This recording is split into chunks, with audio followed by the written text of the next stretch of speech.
Today I will be reading My Two Border Towns by David Bullis. I'm going to be reading like I'm reading to a second grade classroom.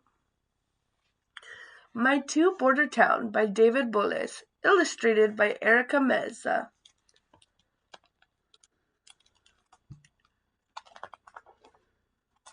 My Two Border Town.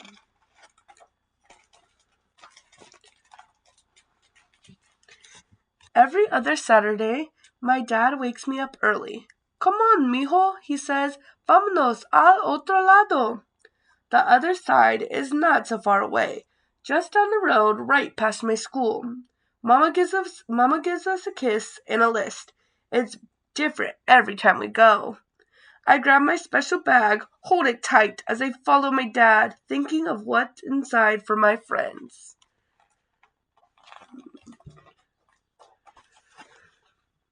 As we drive through town, we pass my favorite spots.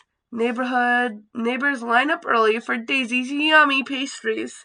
At a stoplight, Dad calls to the newspaper man, holding out $1. Aquí tiene, Don Membo, thanks. Here is our visual card for newspaper.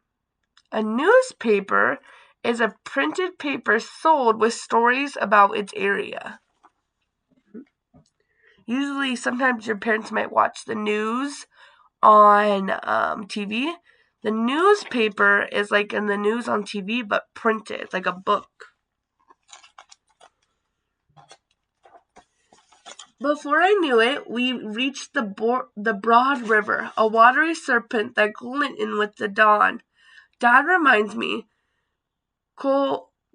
Coahuiltecans once lived here before all this was Mexico, both riverbanks. Now we're two countries. Morning, says the U.S. Custom Guards, taking Dad cash with a sleepy frown. A country is a large area where people live under the same government. So some examples of countries are Canada, United States, Mexico. Can you think of any other countries? China, yeah, that's a country. Ventura, no, that's a city. We live in the city, Ventura, but we live in the country, the United States.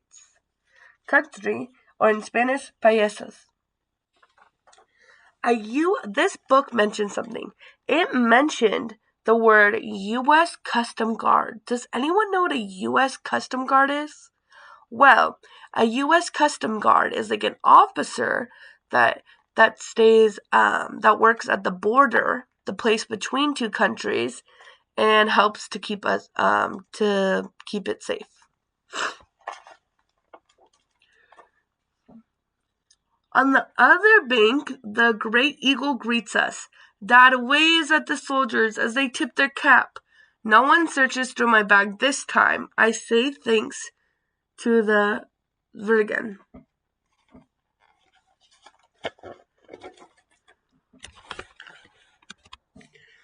We drive up the narrow main street till Don Chava flags us down and helps us park. He and my dad shakes hands. Les Ciudad la Troca, he says with a smile. You and your boy have fun. This town's a twin of the one where I live, with Spanish spoken everywhere just the same, but English mostly missing till it pops up like grains of sugar on a chili pepper.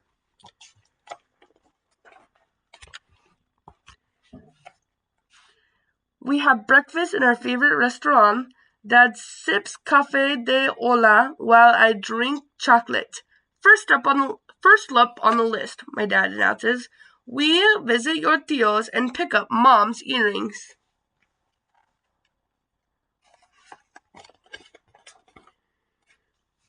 Down uneven sidewalks, our feet tap, tap, tap to trumpet tunes bouncing out of stores.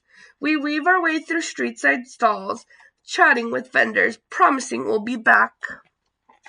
Have you ever gotten something from a vendor? By my house, there's a fruit vendor where I like to buy fruit.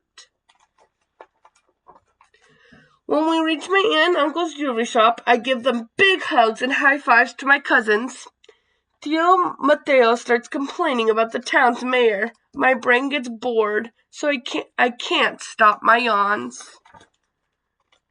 My primos whisk me away to play soccer in the vacant lot next door. It gets hot. We're lucky the paletero comes by. We cool our tongues with paletas, mangoes, and melon. Suddenly, Dad joins in for a dribble and a goal, then he reminds me we have more to do.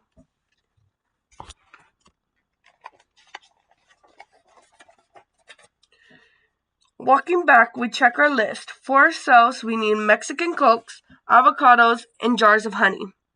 The list says our friends need t-shirts, chanclas, bottled waters. I think they need cold, sweet gancitos and lots of chewy colores too.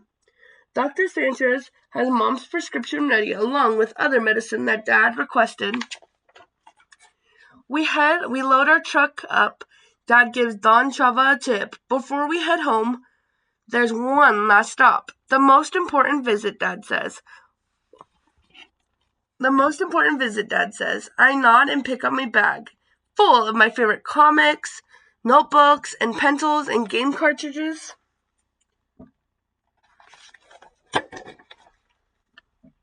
I add the things we bought today. I hope all the kids will enjoy them. As we get to the bridge, Dad pulls to one side. I jump out with the bags and look for my friends.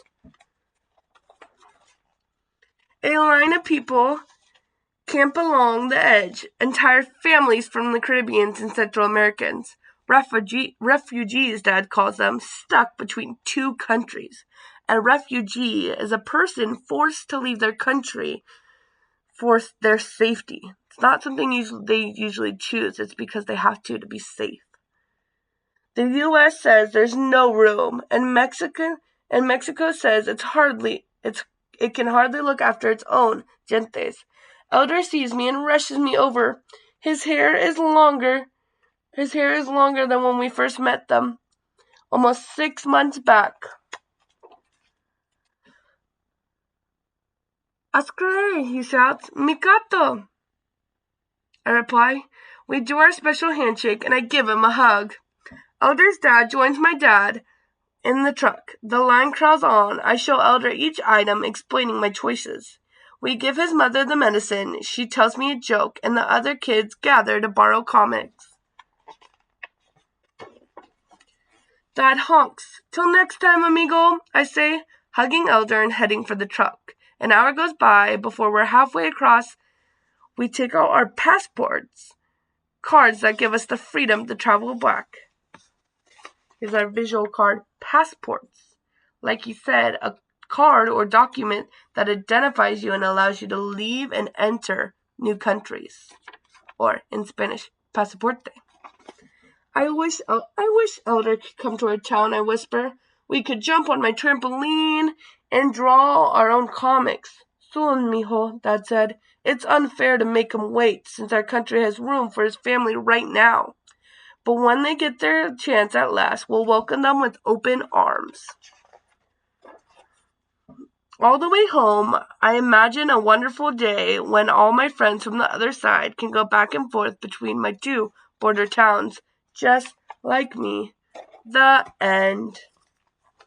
Let's go over our visual cards again. We got passport or pasaporte, a document that identifies you and allows you to leave and enter new countries. Newspaper or periódico, printed paper sold with stories about its area. Country or países, such as Canada, United States, Mexico, large areas of land where people live under the same government. The end.